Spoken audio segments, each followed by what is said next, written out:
sempat didatangi oleh orang suruhan sang kiai.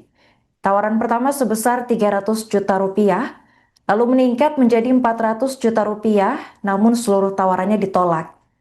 Ali menambahkan berdasarkan data yang ia kumpulkan, terdapat sekitar 50 santriwati yang menjadi korban. Ia menilai kasus ini harus dituntaskan agar tidak menimbulkan korban baru dan tidak mencoreng nama baik pondok pesantren lainnya. Oknum Kiai berinisial S alias A alias H telah ditetapkan sebagai tersangka sejak 28 April 2026. Namun hingga kini belum dilakukan penahanan. Ali menyebut penyidik Polresta Pati berjanji akan menahan tersangka dalam sepekan, tetapi ia khawatir ada intervensi yang menghambat proses hukum. Jika penahanan tidak segera dilakukan, Ali berencana melayangkan surat ke Kapolda, Propam hingga Itwasda. Ia juga menegaskan siap menggelar aksi unjuk rasa untuk menuntut keadilan bagi para korban.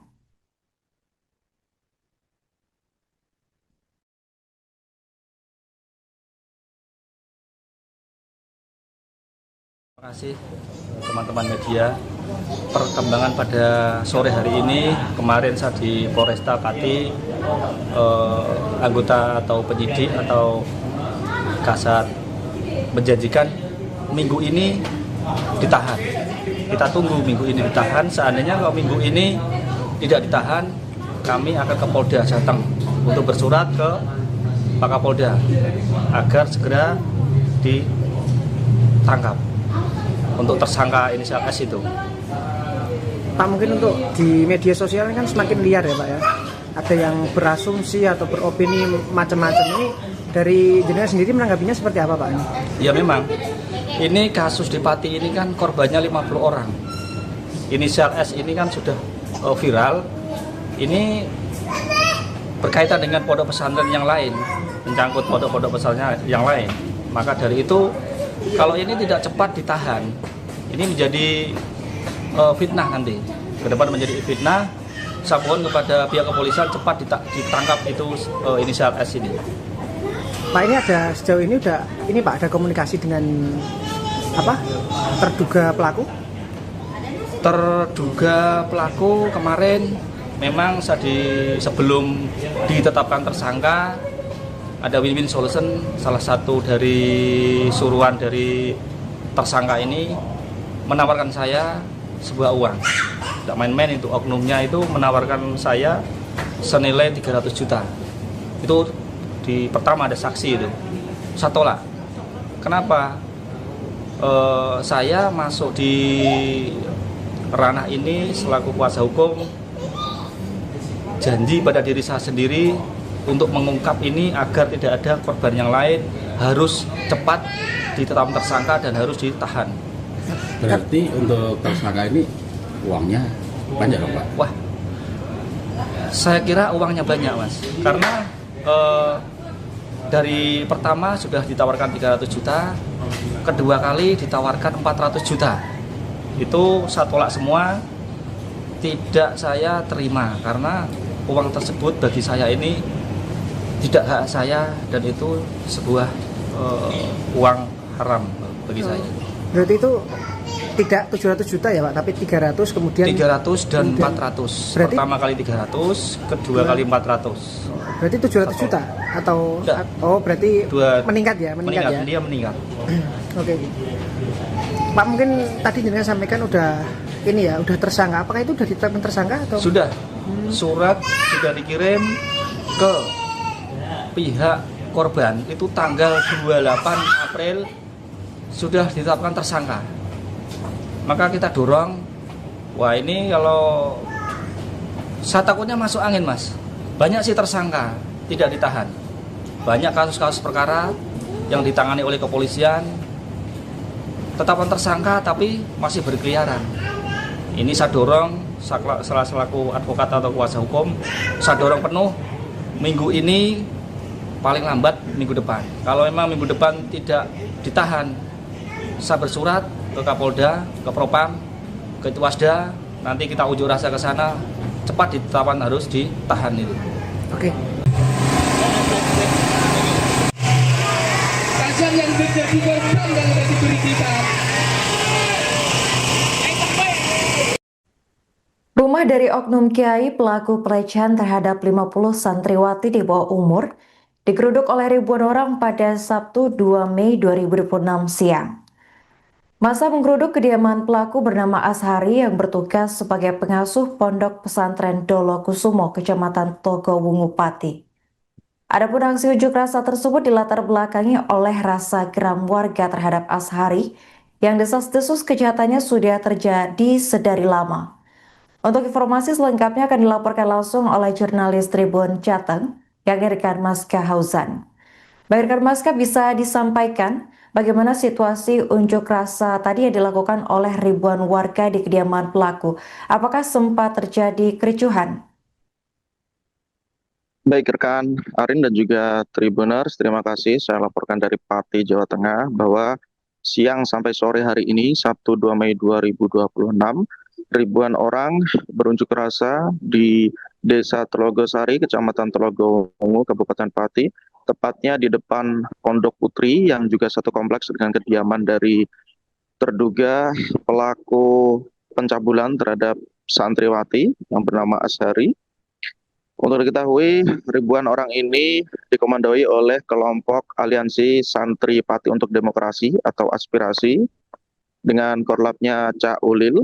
Mereka mulai berkumpul di depan kediaman terduga pelaku yang saat ini sudah ditetapkan sebagai tersangka, yaitu Ashari, sejak sekira pukul 13.30 waktu Indonesia Barat. Kemudian di sana tampak massa memasang spanduk putih bertuliskan Sang Predator di depan pagar kediaman tersangka, yang memang oleh massa ini tersangka pencabulan terhadap santriwati itu dilabeli sebagai predator seksual anak karena diduga para korbannya merupakan para santriwati yang masih duduk di bangku sekolah menengah pertama atau SMP. Dan sebagaimana sebelumnya disampaikan oleh kuasa hukum dari korban, yaitu Ali Yusron, pihaknya mendampingi satu orang korban yang sudah secara resmi melapor ke kepolisian dan sampai saat ini sudah masuk ke tahap penyidikan dan penetapan tersangka terhadap Ashari yang merupakan pengasuh pondok pesantren Dolo Kusumo. Namun dari satu orang pelapor tersebut, kemudian pihak kuasa hukum melakukan penelusuran dan pemeriksaan dan mengumpulkan kesaksian-kesaksian dari para korban, sehingga kemudian diperkirakan jumlah korban pencabulan dari sosok pengasuh pondok pesantren Dolo Kusumo ini diperkirakan antara 30 sampai 50 orang. Hal ini kemudian memicu kegeraman massa termasuk aliansi santri aspirasi yang kemudian siang hari ini melakukan aksi unjuk rasa.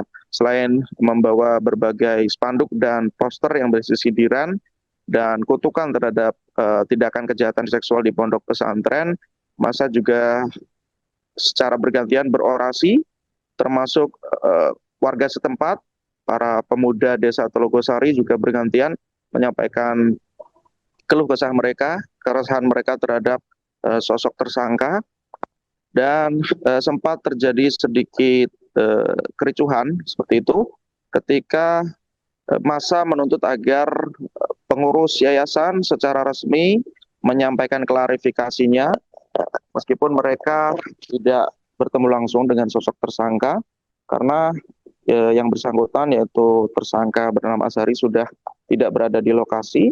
Mereka menuntut agar bisa ditemui oleh Ketua Yayasan Dolo Kusumo, yaitu Ahmad Sodik, dan diperkirakan karena mungkin ada sebagian dari massa yang mengira bahwa Ketua Yayasan adalah termasuk pelaku pencabulan, kemudian terjadi pelemparan botol dan juga kardus dan beberapa benda ke arah Ketua Yayasan Dolo Kusumo.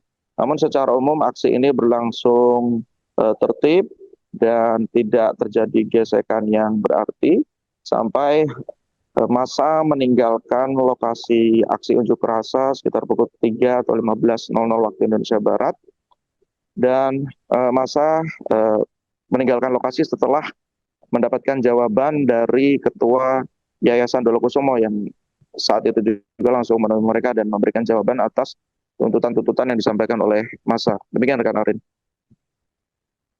Oke, baik. Terima kasih rekan Maska atas laporannya dan selamat melanjutkan tugas kembali. Akibat menyampaikan aspirasi ini mengambil hal agama. Persiapan, mas, itu buatan pelaku, buatan pelaku, salah sasaran dengan tangan bawah melempar. Tetap kondisi masyarakat Logosari di sini.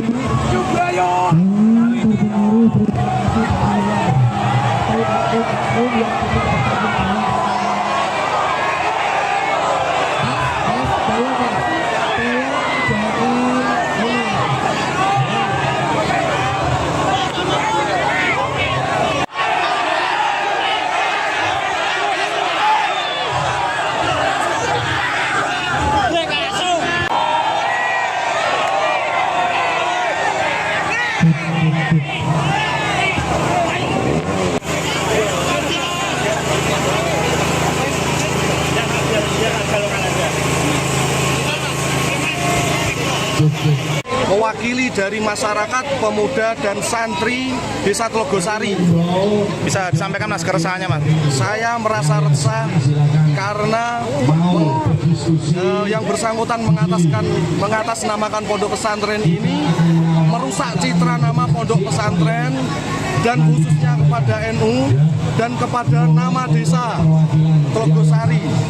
Jangan warga sini Mas ya? Oke, warga sini. Mungkin sebelumnya sudah sering mendengar penyimpangan-penyimpangan. Karena banyak ancaman dari pihak terkait atau dari pihak khususnya pengasuh yaitu tersangka itu dia berani mengancam balik dengan ancaman fitnah atau menyebarkan nama baik. Kalau selama ini sosok Kiai Azhari ini dikenal masyarakat seperti apa sih Mas? Sosok Kiai Azhari ini sebetulnya sudah lama tidak diterima oleh masyarakat sini sendiri. Akan tetapi dia itu simpatisannya bukan dari masyarakat sini, akan tetapi dari luar. Dan dia juga punya dekengan-dekengan tersendiri yang bikin para korban, para orang-orang terdekat untuk tidak melanjutkan misal ada kasus. Berarti sebenarnya sudah lama ya Mas kasus ini? Sebenarnya sudah lama terjadi dari tahun 95 dan itu sudah sempat ada pengusiran dan berlanjut lagi di sini. Mungkin yang penyimpangannya apa aja Mas yang diketahui warga Mas? Penyimpangannya khususnya penipuan, pemerasan, dan pelecehan seksual. Oke, cukup ya. Ini alhamdulillah berjalan dengan kondusif. Saya Kapolsek berkata telah melakukan kegiatan ini dengan baik, koordinasi dengan Korlap, Caulil, kemudian warga Tlogosari. Semua artinya aspirasi semua telah disampaikan. Kami bisa menghadirkan dari pihak yayasan. Intinya bahwa dalam waktu 3 hari nanti untuk sementara santri putih untuk dikembalikan pada orang tua masing-masing. Jadi kegiatan ini alhamdulillah berjalan dengan aman, kondusif. Terima kasih kepada masyarakat Desa Tlogosari, Kecamatan Telogowungu telah pelaksanaan kegiatan ini dengan aman, mendukung dari semua tugas keamanan yang ada di sini. Pak, kalau terkait penanganan perkara sendiri Pak, sejauh ini sampai mana Pak? Untuk penanganan perkara dari Polsek sebenarnya tidak menangani, namun diserahkan pada Satreskrim Polresta Pati di unit PPA. Namun informasi yang kita dapat bahwa kasus ini sudah tahap penetapan tersangka, kemudian untuk menunggu proses lebih lanjut. Berarti sudah jadi tersangka ya pelaku ini ya? Sudah, kemarin kita ketemu dengan unit PPA juga menyatakan bahwa proses saat ini sudah tahap penetapan tersangka. Kalau penahanan belum atau belum. Untuk lebih lanjut, monggo silakan koordinasi dengan Satreskrim Polresta Pati. Oh gitu, oke. Pak, mungkin ada himbauan Pak untuk warga sini mungkin? Untuk warga sini kami menghimbau karena semua aspirasi sudah ditampung, semua sudah insya Allah bisa dilaksanakan. Menghimbau masyarakat untuk kedepannya kalau ada permasalahan kita komunikasikan bersama, kita koordinasikan bersama dengan Forkopimda, dengan tokoh masyarakat, tokoh agama, kemudian pemuda di sini, sehingga sumbatan-sumbatan informasi yang perlu didapatkan bisa terlaksana dengan baik. Seperti itu. Jadi tidak ada lagi untuk anarkis, apalagi berbuat yang melanggar hukum. Tentunya kita berupaya untuk menegakkan hukum, namun di satu sisi jangan sampai